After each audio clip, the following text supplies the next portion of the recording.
प्यारे बच्चों, good morning. आज हम 8वीं कक्षा का चैप्टर नंबर 3 चतुर्भुजों को समझना, इसे समझेंगे और इसमें दिए हुए प्रश्नों को हल करेंगे। मैं आपको ये चैप्टर NCERT की 8वीं क्लास की मैथ की किताब से करवा रहा हूँ। आइए हम इस चैप्टर को समझना शुरू करते हैं। सबसे पहला कंसेप्ट इसमें है वक्र। वक्र हो सकता है बच्चों आपने ये शब्द पहले भी कहीं सुना हो, और हो सकता है ये शब्द आपके लिए नया हो।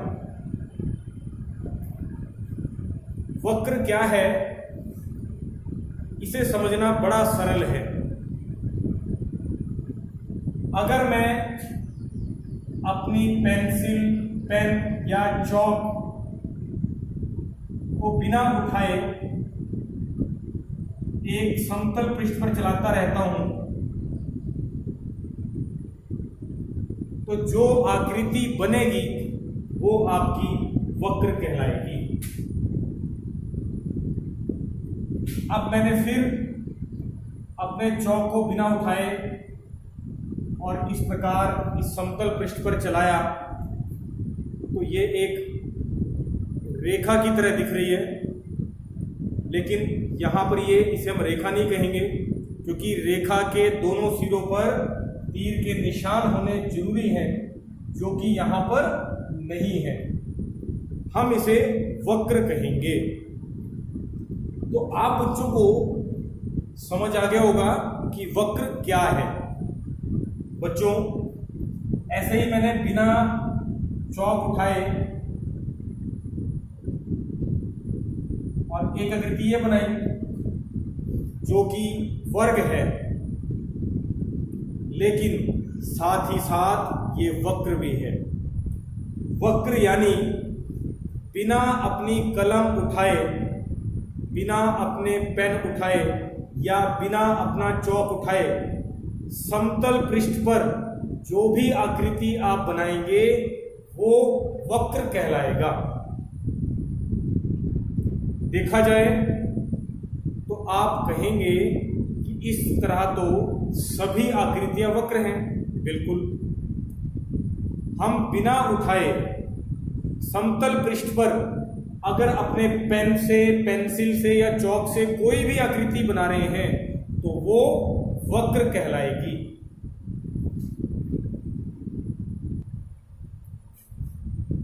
ये जो तीनों आकृतियां हैं, आकृति नंबर 1, आकृति नंबर 2 और आकृति नंबर 3, ये तीनों ही आकृतियां आपकी वक्र है।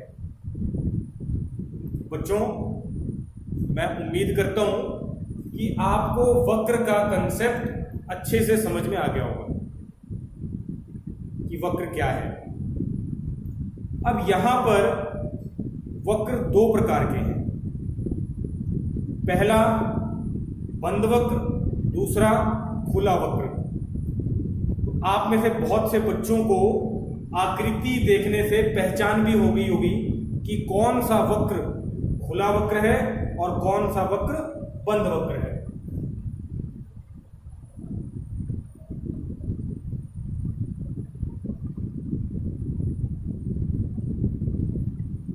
खुला वक्र, इसकी क्या पहचान है? अगर हम किसी वक्र के एक सिरे से चलना शुरू करें, चलते हुए क्या हम उसी सिरे पर वापस पहुंचे? नहीं। तो ये कैसा वक्र है? खुला वक्र है। यानी आकृति नंबर 1 खुला वक्र है।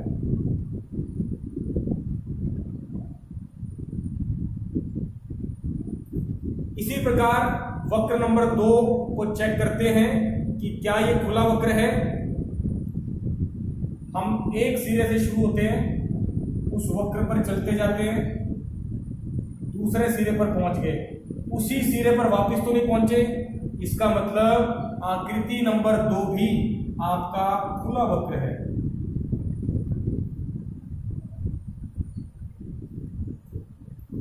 इसके बाद अब हम आकृति नंबर 3 को चेक करते हैं। हम इस सिरे से शुरू हुए चलना, इस वक्र पर चलते चलते हम उसी सिरे पर दोबारा पहुंच गए। इसका मतलब ये आपका बंद वक्र है।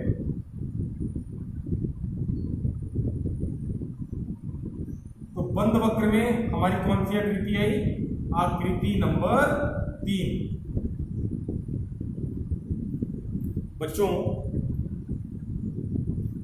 हालांकि हम देखने से भी पता चल जाता है कि कौन सा वक्र खुला है और कौन सा बंद है, फिर भी आपको ये बात मालूम होनी चाहिए कि बंद वक्र में अगर हम किसी वक्र के किसी सिरे से चलना शुरू करते हैं तो दोबारा उसी सिरे पर पहुंच जाएंगे।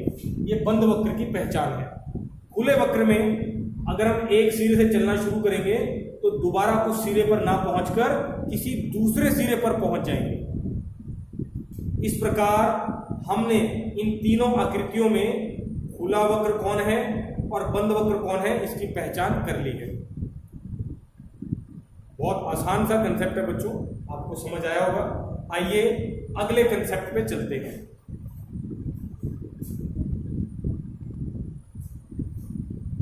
बच्चों, अगर आप इस आकृति को देखें तो ये वक्र है, बिल्कुल, क्योंकि हम बिना चौक उठाए इस आकृति को बना सकते हैं समतल पृष्ठ पर।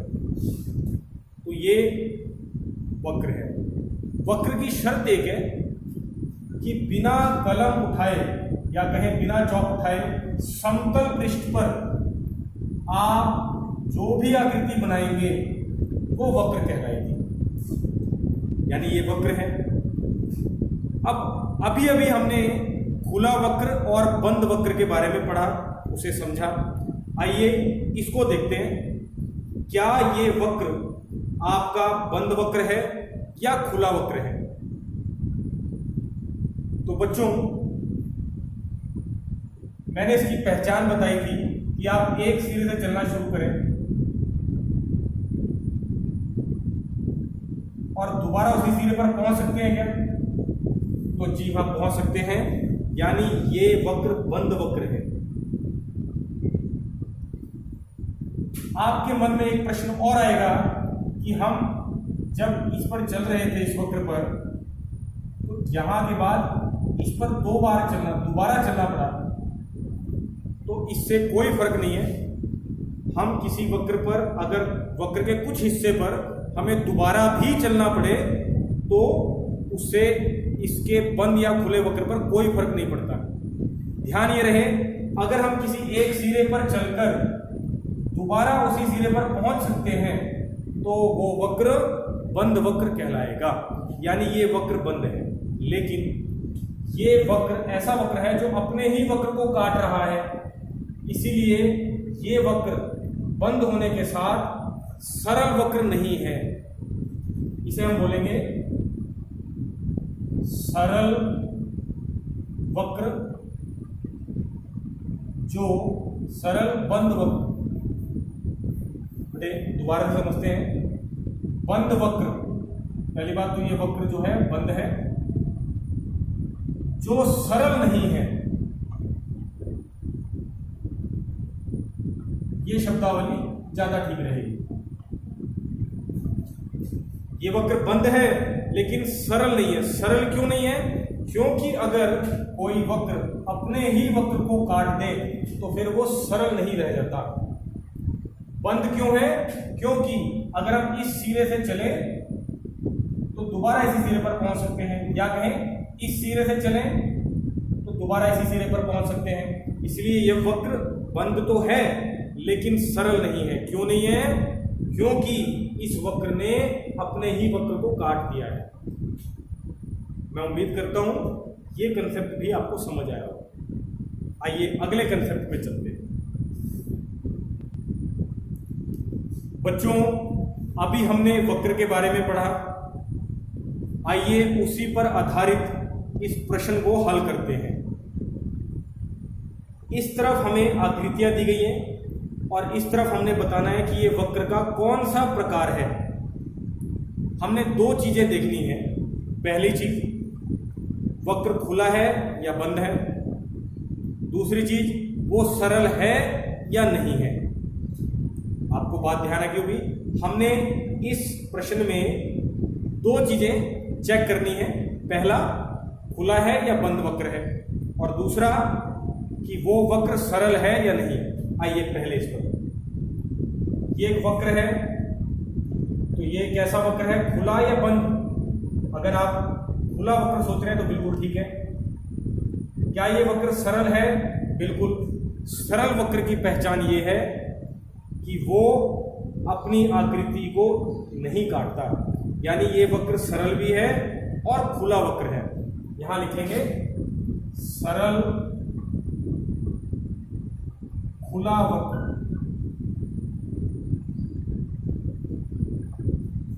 आइए इस पर, इसके बारे में हम पहले भी चर्चा कर चुके हैं। ये वक्र कैसा है? बंद। क्यों? अगर हम इस सिरे से चलना शुरू करते हैं तो दोबारा इसी सिरे पर पहुंच सकते हैं या पहुंच जाएंगे, इसीलिए ये वक्र बंद है। परंतु ये वक्र सरल नहीं है, क्योंकि ये वक्र अपने ही वक्र को काट रहा है। तो यहां लिखेंगे बंद वक्र जो सरल नहीं है।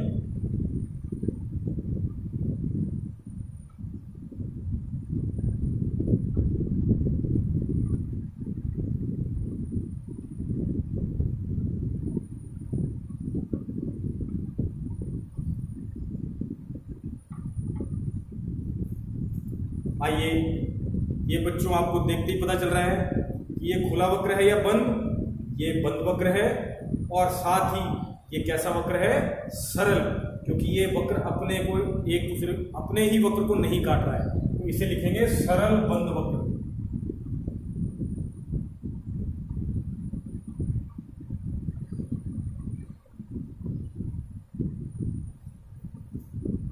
बच्चों, अगर हम इस वक्र की बात करें तो ये कैसा वक्र है? ये बंद वक्र है, लेकिन ये सरल नहीं है।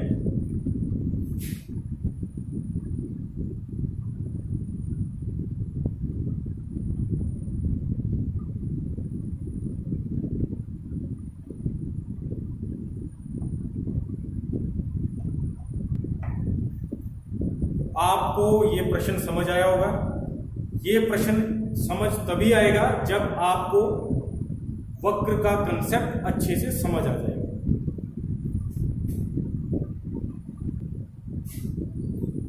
बच्चों, अगला कंसेप्ट है हमारा बहुभुज।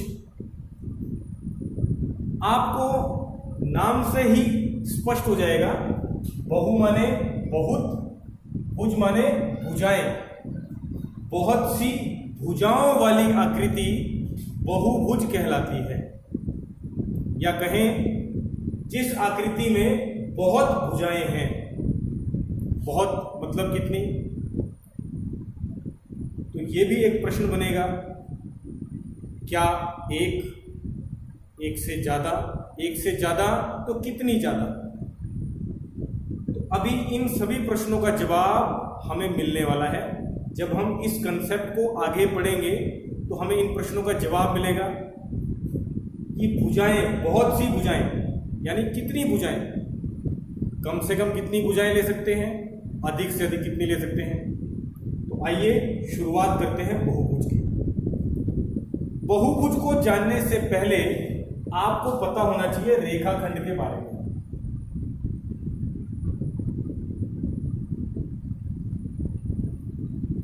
रेखाखंड इसके नाम से स्पष्ट है। रेखा का खंड, रेखा का टुकड़ा। तो देखिए, ये रेखा है सीधी और दोनों सिरों पर तीर का निशान। क्योंकि रेखा की खास पहचान ये है कि उसके दोनों सिरों पर तीर के निशान होते हैं। और तीर के निशान क्यों होते हैं? तो उसका कारण है कि रेखा को दोनों दिशाओं में बढ़ाया या घटाया जा सकता है। अपनी आवश्यकता या जरूरत के हिसाब से। आपको लगता है कि इस रेखा को बढ़ाने की आवश्यकता है तो आप इसे बढ़ा भी सकते हैं। आपको लगता है इस रेखा को घटाने की आवश्यकता है तो आप इसे घटा भी सकते हैं। तीर के निशान का मतलब यही है कि रेखा को दोनों दिशाओं में बढ़ाया या घटाया जा सकता है। ये थी आपकी रेखा।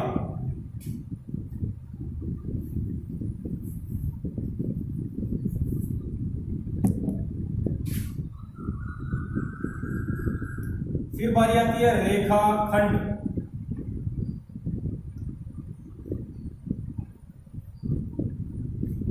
अब इस रेखा का हमने एक टुकड़ा लेना है, वो कुछ इस प्रकार है। रेखा का एक टुकड़ा लेना है। इस टुकड़े में इस बात का ध्यान रखना है कि आपने तीर के निशान नहीं लगाने, क्योंकि हम इसके बीच में से रेखा का एक टुकड़ा ले रहे हैं। इसका मतलब इसके जो दोनों सिरे हैं उस पर एक निश्चित बिंदु है, या कहें रेखाखंड को हम किसी भी दिशा में बढ़ा या घटा नहीं सकते। रेखाखंड की लंबाई निश्चित है, परंतु रेखा की लंबाई निश्चित नहीं है। क्यों नहीं है? क्योंकि रेखा को जरूरत पड़ने पर हम दोनों दिशाओं में बढ़ा या घटा सकते हैं, परंतु रेखाखंड में लंबाई निश्चित है, क्योंकि उसके दोनों सिरों पर दो निश्चित बिंदु हैं। ये रेखाखंड है। तो आप सोच रहे होंगे कि मैंने आपको रेखा और रेखाखंड के बारे में क्यों पढ़ाया, क्योंकि इसका इस्तेमाल बहुभुज में होने वाला है। अब बहुभुज की बात करते हैं, क्योंकि आपको रेखा और रेखाखंड की बात समझ आ गई हो। मैं आपको एक उदाहरण और देना चाहता हूं। रेखा को अंग्रेजी में लाइन बोलते हैं। लाइन शब्द आपने जरूर सुना होगा, रेलवे लाइन। तो रेलवे के पीछे लाइन क्यों लगाया? लाइन माने रेखा, क्योंकि रेल की लाइन भी हम आवश्यकता पड़ने पर बढ़ा या घटा सकते हैं। ये उसका गुण है, और ये गुण किसके पास है? सिर्फ रेखा के पास, जिसको अंग्रेजी में लाइन कहते हैं। इस हिसाब से आप रेलवे लाइन सेगमेंट, रेखाखंड को बोलते हैं अंग्रेजी में लाइन सेगमेंट।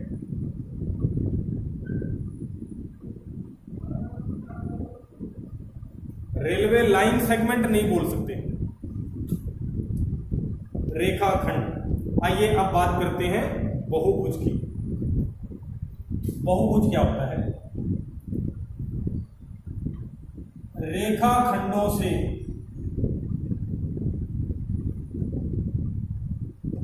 बना। इस परिभाषा को लिखने से पहले मैं एक आकृति बनाता हूं। बच्चों, आप इस आकृति को जरूर पहचानते होंगे। यह आकृति कौन है? त्रिभुज।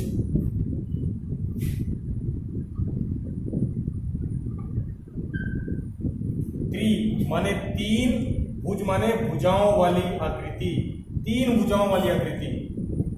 इसका नाम त्रिभुज है, लेकिन ये बहुभुज ही है। बहुभुज का एक प्रकार है। बात ध्यान आ गई होगी आपके। तो ये जो आकृति है ये बहुभुज का एक प्रकार है। बहुत सी भुजाएं, बहुत सी यानी भुजाएं। अब आपको यहां पर एक बात और ध्यान रखनी है।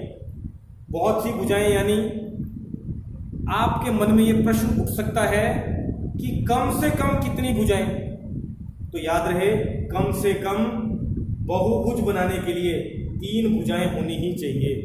अगर तीन से कम भुजाएं लेंगे तो वो बहुभुज नहीं बनेगा। ये देखिए, दो भुजाएं, आप इन्हें किसी भी प्रकार मिलाने की कोशिश करेंगे, बहुभुज नहीं बना पाएंगे। इसका मतलब बहुभुज, बहुत सी भुजाएं, मतलब कम से कम तीन भुजाएं तो होनी ही चाहिए। तीन भुजाएं होंगी तभी बहुभुज बनेगा, उससे कम में बहुभुज नहीं बनेगा। और अधिक से अधिक कितनी भुजाएं? अधिक से अधिक कितनी भी हो सकती हैं। तो बच्चों ये दोनों प्रश्नों का जवाब मिल गया। बहुत सी भुजाएं यानी कितनी, कितनी यानी कम से कम कितनी ले सकते हैं, और अधिक से अधिक कितनी ले सकते हैं। तो याद रहे, कम से कम 3 भुजाएं होंगी, 3 रेखाखंड होंगे तो ही आपका बहुभुज बनेगा, और अधिक से अधिक कितनी भी भुजाएं हो सकती हैं। तो बच्चों ये देखो रेखाखंड है ना, ये भी एक रेखाखंड है, ये भी एक रेखाखंड है, ये भी एक रेखाखंड है। रेखाखंड से बना सरल बंद वक्र बहुभुज कहलाता है।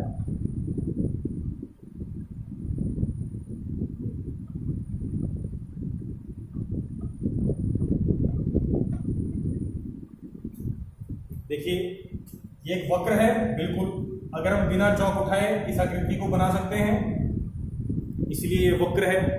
बंद क्यों है? क्योंकि एक सिरे से शुरू करके हम उसी सिरे पर दोबारा पहुंच गए, इसलिए ये बंद वक्र है। सरल क्यों है? क्योंकि ये वक्र अपने आप को कहीं पर भी नहीं काट रहा है, इसीलिए ये सरल है। तो ये सरल बंद वक्र है। और ये जो सरल बंद वक्र है ये रेखाखंडों से बना हुआ है, इसीलिए ये क्या कहलाएगा? बहुभुज। तो बच्चों अब आपको समझ आया होगा कि बहुभुज क्या होता है। रेखाखंडों से बना सरल बंद वक्र बहुभुज कहलाता है। ये परिभाषा अब आपको समझ आ गई होगी।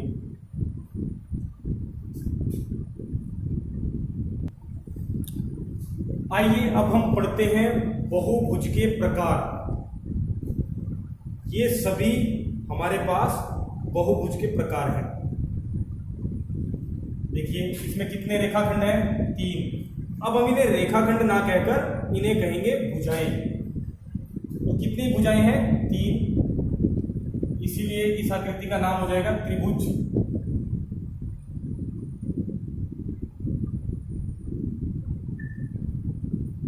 तीन भुजाएं हैं इसीलिए इसका नाम त्रिभुज। भुजाओं की संख्या कितनी है? 3। अगला बहुभुज, कितनी भुजाएं हैं? 4, इसलिए इसका नाम हो जाएगा चतुर्भुज।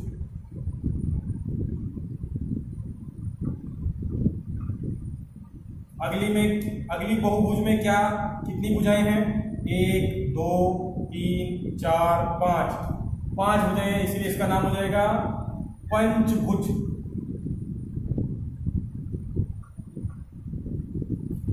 अगली हमारे पास कितनी भुजाएं हैं?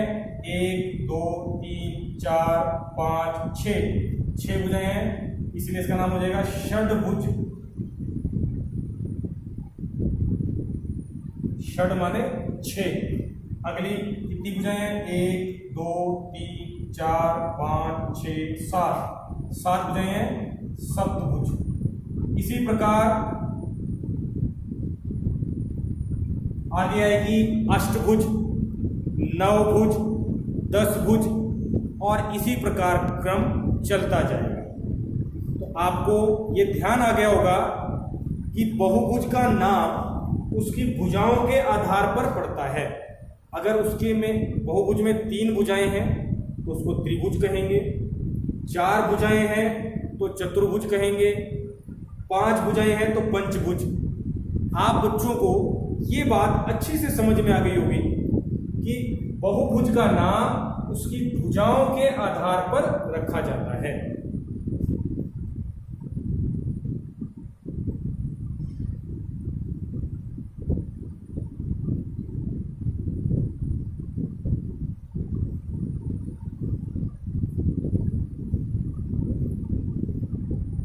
बच्चों आज मैंने आपको 2 कंसेप्ट समझाए, एक वक्र और नंबर 2 बहुभुज। मैं उम्मीद करता हूं आपको ये दोनों ही कंसेप्ट समझ आए होंगे। आप बच्चों ने इस कंसेप्ट को अपनी किताब से भी जरूर पढ़ना है, उससे आपको ये कंसेप्ट और अच्छे से इनकी समझ बन जाएगी। Thank you.